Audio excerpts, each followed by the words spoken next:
এটি হচ্ছে ভালোবাসা এবং মমতার চর্চা। স্ত্রীদেরকে অনেক সময় অনুযোগ করতে শোনা যায় যে আসলে স্বামীর মুখে কোনোদিন শুনিনি তিনি আমাকে ভালোবাসেন। অনেক স্বামী এতটাই প্রখর ব্যক্তিত্ব সম্পন্ন যে তোমার প্রতি আমার মাহাব্বা আছে বা তোমার প্রতি আমি মাহাব্বা পোষণ করি, তোমাকে ভালোবাসি, এই কথাটা তারা মুখ ফুটে বলতে চান না। তারা ভাবেন যে এটা বুঝি আমার ব্যক্তিত্বের খেলাপ, নারীর কাছে ছোট হয়ে গেলাম। আমি তোমাকে ভালোবাসি, পছন্দ করি, কথা বললে নারীর কাছে ছোট হয়ে গেলাম, এটা কখনোই শুদ্ধ নয়। আসলে পুরুষের ব্যক্তিত্ব তৈরি হয় নানাভাবে। ঈমান দিয়ে তার ব্যক্তিত্ব তৈরি হয়। একজন মুসলিম স্বামী, বাবা বা পুরুষের জন্য তার ব্যক্তিত্ব শুরু হয় ঈমান থেকে। ঈমান হারা হলে তার ব্যক্তিত্ব এখানেই মেইনটা শেষ। ঈমান, কোরআন সুন্নাহর পরিপালন, কারণ কোরআন সুন্নাহ তার ব্যক্তিত্বকে গঠনে সাহায্য করে, তাই না?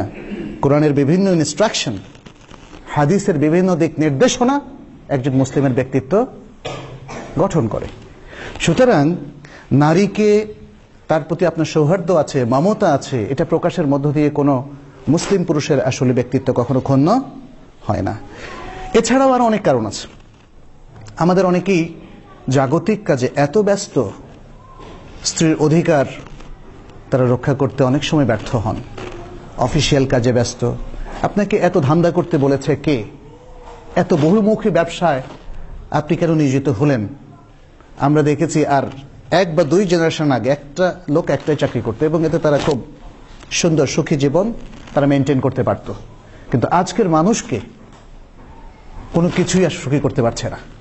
হাজার হাজার কোটি টাকাও মানুষকে সুখী করতে পারছে না।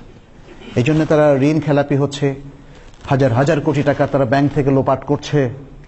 এদেরকে আসলে সুখী কেউ করতে পারবে না।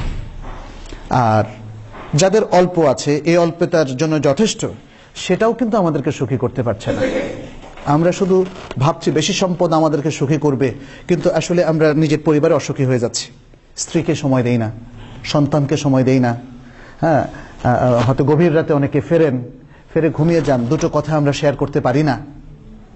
তাহলে ভালোবাসা কোত্থেকে আসবে?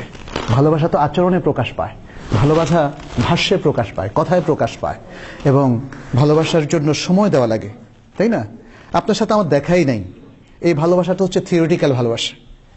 আমি যখন আপনার সাথে দেখা হবে, মোলাকাত হবে, হাত মেলাবো, বুক মেলাবো, আপনার জন্য ভালো কিছু করব, ভালো আচরণ পেশ করব, এটা না হচ্ছে ভালোবাসার বহিঃপ্রকাশ। আর স্বামী স্ত্রী এরা হচ্ছে পৃথিবীর সবচেয়ে ক্লোজেস্ট রিলেটিভ, এবং তাদের রিলেশনটা হচ্ছে সবচেয়ে কাছের রিলেশন। কোরআন যেটাকে সবচেয়ে ক্লোজ ইন্টিমেসি হিসাবে উল্লেখ করেছে, হুন্না লিবাসুল লাকুম ওয়া আনতুম লিবাসুল লাহুন্না। সুবহানাল্লাহ। মানে এখানে দেখেন মা আর বাবার কিন্তু হক সবচেয়ে বেশি। জন্য আল্লাহ তাআলা সব সময় ইবাদতের নির্দেশ দেওয়ার সাথে সাথে বলছেন ওয়াবিল ওয়ালিদাইনি ইহসানা। কিন্তু সেটা এই ক্লোজ রিলেশন না, সেটা শ্রদ্ধা, মুরব্বি হিসাবে, পৃথিবীর সবচেয়ে প্রিয়তম মানুষ হিসাবে মা আর বাবার অবস্থান সবচেয়ে কাছের। এই জন্যই যখন সাহাবী জিজ্ঞেস করেছিলেন, বলেছিলেন, মানে প্রশ্ন করেছিলেন, মান আহাব্বুন নাসি বিহুসনি সাহাবাতি, পৃথিবীতে আমার সাহচর্য লাভের সবচেয়ে ক্লোজ রিলেটিভ কে? রাসূলুল্লাহ সাল্লাল্লাহু আলাইহি ওয়াসাল্লাম বলছেন উম্মুক, এরপরে বলেছিলেন উম্মুক, এরপরে বলেছিলেন উম্মুক, তারপরে বলেছিলেন আবুক। আর এখানে বলেছেন আয়াতের মধ্যে হুন্না লিবাসুল লাকুম ওয়া আনতুম লিবাসুল লাহুন্না। দুটো ভিন্ন পজিশন, কিন্তু আমাদের সমাজ এই ভিন্ন পজিশনটাকে ব্যালেন্সড ভাবে রক্ষা করতে ব্যর্থ হয়েছে। ফলে স্বামীর মা সবসময় স্ত্রীকে মনে করেন তার একজন সতীনের মতো দেখে, আবার স্ত্রীরাও শাশুড়িকে সহ্য করতে পারে না। এই ঘটনাটা সেখান তৈরি হয়েছে। অথচ একজন স্বামীর উচিত হচ্ছে মা বাবার স্থান তাদেরকে দেওয়া, আর স্ত্রীদের সাথে সেই ইন্টিমেসি রক্ষা করা। হুন্না লিবাসুল লাকুম ওয়া আনতুম লিবাসুল লাহুন্না। তাহলে এই ইন্টিমেসি শুধু শারীরিকভাবে রক্ষা করলে হবে না, এটা হলো ফিজিক্যাল অ্যান্ড মেন্টাল রিলেশন, এটা অন্তরের রিলেশনও বটে। অর্থাৎ তাহলে পৃথিবীতে একজন পুরুষের অন্তরে যাকে সে ভালোবাসে বিপরীত লিঙ্গের, সে হচ্ছে তার বৈধ স্ত্রী। ইসলামে এই পারমিশন, এই দেয়ালটা তৈরি করে দিয়েছে। তাহলে এই ভালোবাসার সম্পর্কের যত চর্চা করবে সে হচ্ছে তার স্ত্রীর সাথে। যেই নারী তার স্ত্রী নয় সেখানে এক বিন্দু ভালোবাসা এবং আকর্ষণ পোষণের অধিকার কিন্তু ইসলাম কোনো পুরুষকে দেয়নি, এটা মনে রাখতে হবে। এখন কি হচ্ছে, অফিসে কোটি কোটি টাকার মালিক, এত ব্যস্ত, নানা ব্যবসা, স্ত্রীকে সময় দেন না, ফলে ভালোবাসার সম্পর্ক তৈরি হয়নি। এখন পরনারীর প্রতি তারা আসক্ত। এটা ঘটছে না? এটা মারাত্মকভাবে ঘটছে। এটার আসল প্রতিষেধক ছিল স্ত্রীর সাথে ভালোবাসার চর্চা করা। আমরা যারা খুবই সাধারণ মানুষ, হয়তো স্কুলের শিক্ষক অথবা ছোটখাটো একটা জব করি, একটা দোকান করি, একটা চাকরি করি, আমরাও কিন্তু দেখা যাচ্ছে যে সমাজের ওই স্রোতে প্রবাহিত হচ্ছে, এই ভালোবাসার চর্চা আমরাও করছি না। মনে রাখবেন, আপনার সংসারকে হ্যাপি করবে, খুশি করবে এই ভালোবাসার চর্চা। স্ত্রীকে তার অধিকারটা দেন, স্ত্রীকে তার সময়টা দেন, স্ত্রীকে তার সম্মানটা দেন, স্ত্রীকে যে ভালোবাসা পাওয়ার কথা সেটা দেন। একটা অভিমান অনেক সময় স্বামী স্ত্রীর মধ্যে কাজ করে যে who will be the first initiator, কে প্রথম উদ্যোগ নেবে। কারণ স্বামী স্ত্রীর কাছে এক্সপেক্ট করছেন, আশা করছেন যে না, স্ত্রী তার ভালোবাসার অভিব্যক্তিগুলো প্রকাশ করবে, তখন ইন রিয়াকশন আমার মধ্যে একটা প্রস্তুতি আসবে যে হ্যাঁ ঠিক আছে, আমি বিনিময়ে তাকেও ভালোবাসা দেব। কিন্তু অপেক্ষার প্রহর আর শেষ হবে না, কারণ কেউ ইনিশিয়েটিভ নিতে চান না। এখানে আসলে প্রত্যেককে এগিয়ে আসতে হবে। যখন বিশেষ করে স্বামীর দায়িত্ব এখানে বেশি, তিনি স্ত্রীকে স্নেহ মমতা দিয়ে তাকে তাদের ভালোবাসা চর্চার কাজে অ্যাক্টিভ করবেন। এবং সে কথাটা কিন্তু রাসূল সাল্লাল্লাহু আলাইহি ওয়াসাল্লাম হাদিস থেকে বোঝা যায়। হাল্লা তুদাইবুহা, হাল্লা তুদাইবুহা, কেন তুমি তার সাথে খেলাধুলা করছো না? সেটা কথার খেলাধুলা হতে পারে, সেটা ভাব বিনিময়ের খেলাধুলা হতে পারে, নানা রকম হতে পারে, কিন্তু এখানে ইনিশিয়েটর কে? স্বামী। রাসূল সাল্লাল্লাহু আলাইহি ওয়াসাল্লাম সেটাই কিন্তু এখানে বললেন। আর তার প্র্যাকটিক্যাল লাইফ থেকেও সেটা দেখা যায় যে রাসূল সাল্লাল্লাহু আলাইহি ওয়াসাল্লাম আয়েশার সাথে প্রতিযোগিতা করতেন, নাকি আয়েশা তাকে বলতো যে আপনি প্রতিযোগিতা করেন, এটা বলেনি।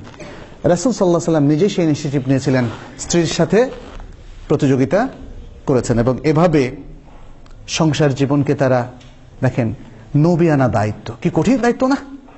সুবহানাল্লাহ, শেষ নবী, তার দায়িত্ব আরো অনেক বেশি। কোরআনের মতো ভারী বস্তু তার উপর নাজিল হয়েছে, এর মধ্যে তিনি খুবই সুখী সুন্দর জীবন যাপন করেছিলেন। কারণ তিনি আয়েশাকে ডাকতেন হুমায়রা, কি সুন্দর নাম না? আয়েশা তার নাম ছিল, ভালোবাসার ডাকটা ছিল হুমায়রা। আর আমরা তো মনে হয় না আমাদের স্ত্রীকে কোনো ভালো নামে ডাকি বা স্নেহ ভরে ডাকি, এই বিষয়গুলো আমাদের খেয়াল রাখতে হবে। এবং এভাবেই আসলে ভালোবাসার আদান প্রদানটা হয়। আর তখন আমাদের স্ত্রীরা আমাদেরকেও ভালোবাসবে, আমাদের সম্পর্কে ভালো ভালো কথা তারা বলবে। আর হাদিস বলছে কি, খায়রুকুম খায়রুকুম লিআহলি। স্ত্রীদের সার্টিফিকেট দরকার আছে? স্ত্রীদের সার্টিফিকেট দরকার নাই, কারণ শরীয়ত বলছে স্ত্রীরা যে স্বামীকে সার্টিফিকেট দিবে যে he is the best man, he is the best husband for me, তাহলে তো আর কিছু লাগে? আর কিছু লাগবে না। আল্লাহর কাছে এটাই গ্রহণযোগ্য হবে। এমনিও মেয়েরা সহজে স্বীকৃতি দিতে চায় না, আর যদি স্বীকৃতি দেয় তাহলে বুঝতে হবে যে না, আসলেই ওই লোকটা ভালো। এই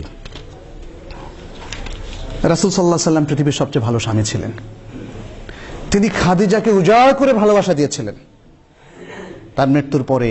আয়েশা এবং কোন ওয়াইফ তার এই ব্লেমটা তাকে দেয়নি যে রাসূল সাল্লাল্লাহু আলাইহি ওয়াসাল্লাম আমাকে ভালোবাসেননি, বরং রাসূল সাল্লাল্লাহু আলাইহি ওয়াসাল্লামের আচরণে আখলাকে মুগ্ধ হয়ে তার অন্য কোন বয়স্ক স্ত্রীরা, যেমন আয়েশার জন্য বা অন্য কোন স্ত্রীর জন্য, তাদের রাতটা বরাদ্দটুকু ছেড়ে দিয়েছেন। এটা কখন একজন মহান স্বামীর জন্য স্ত্রীরা এই ছাড়টুকু দিতে পারে? স্বার্থপর স্বামীর জন্য একজন স্ত্রী থাকলে সে কোনো ছাড় দিবে না। অতএব এই বিষয়গুলো আমাদের খেয়াল রাখতে হবে। আমরা আরেকটা কথা বলেছি যে সময় দেওয়া, সময় আপনার স্ত্রীকেও যথার্থ দিতে হবে। এটা আপনার, মনে রাখবেন, পার্ট অফ ইউর লাইফ।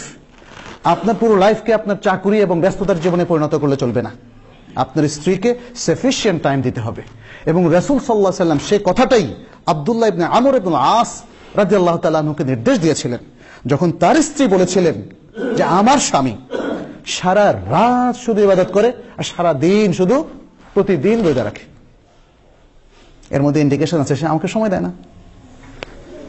আমরা একটু ভালোবাসাবাসির চর্চা করব সেই সময়টুকু তার নাই, উনি শুধু তার আল্লাহ নিয়ে আছেন। অনেকটাই কথাই বলে, আসলে আল্লাহ নিয়ে থাকা তো অবশ্যই ভালো, বাট আপনাকে ব্যালেন্স করতে হবে। রাসূলুল্লাহ সাল্লাল্লাহু আলাইহি ওয়াসাল্লাম আব্দুল্লাহ ইবনে আমর ইবনে আসকে বলছেন, তুমি গুলো করো না, দ্বীনের ইবাদতের মধ্যে একটা ব্যালেন্স রক্ষা করতে হবে, তুমি গুলো করো না। তিনি আরো বলেছিলেন, যেটি মুসনাদে ইমাম আহমদের মধ্যে এসেছে একটা সহিহ হাদিস, ফাইন্না লিআহলিকা আলাইকা হাক্কান, তোমার উপর তোমার পরিবারের তোমার স্ত্রীর একটা হক আছে।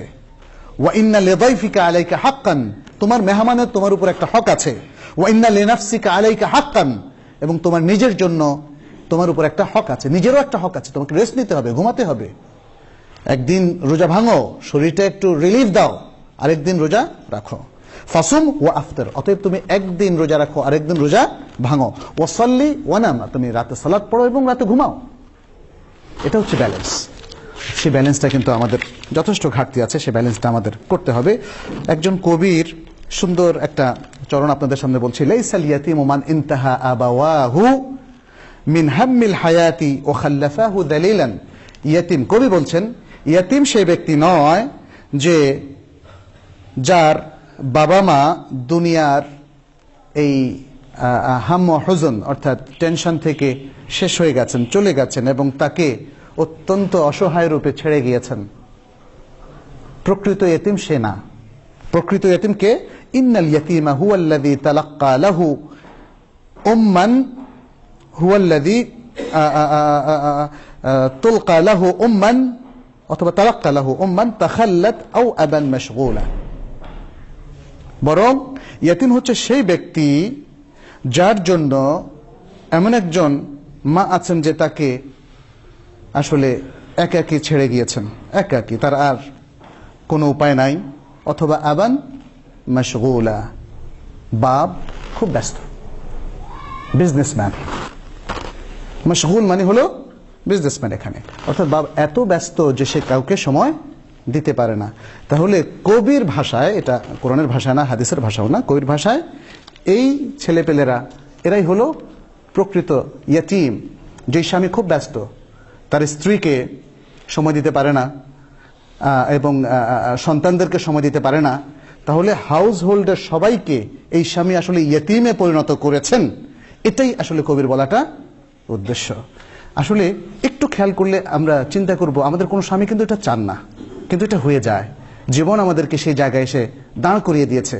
অতএব সেই জায়গায় এসে আমাদের একটু জিজ্ঞাসা করা দরকার, চিন্তা করা দরকার, যাতে আমরা ফিরে আসতে পারি।